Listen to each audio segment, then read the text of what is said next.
le kum thar chi be le ka ming chu Jesse Charlie zo ming lin ania reng kai khwa kani voisun hin kata dinga mar hla la ya nal kati tak kata dinga top 1 lo ni jing hlak le la ni jing ka hum phor lang ding ania ahla ming chu ngai lai rul tha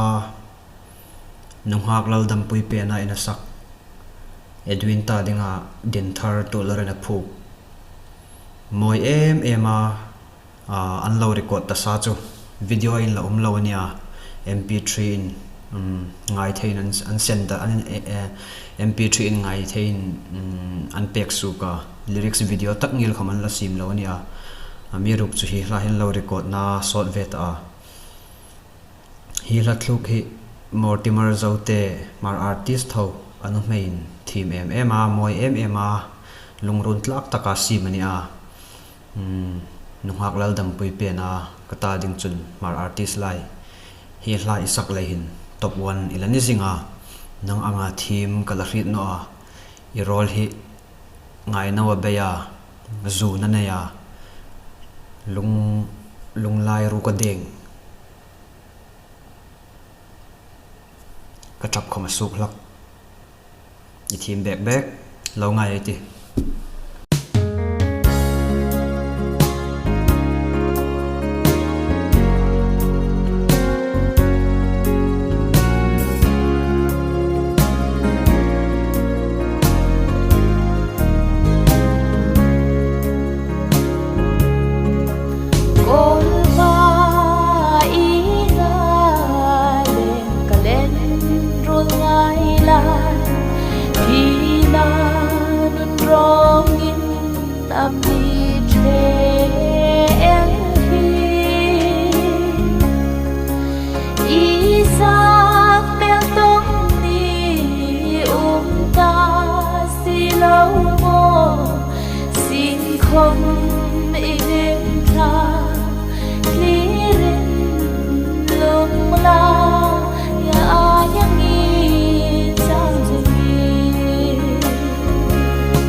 car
mang tre đến chưa ai lại bằng lâu tên cả đón vòng mong dễ rồi lại ưu im dấu nghề là mong lấy môi ta xì đồ ô ngơi lại gửi cho em đuổi sắc tiền đó đi rèn ôm ta xì lô ấy car hi lòng vòng a say vòng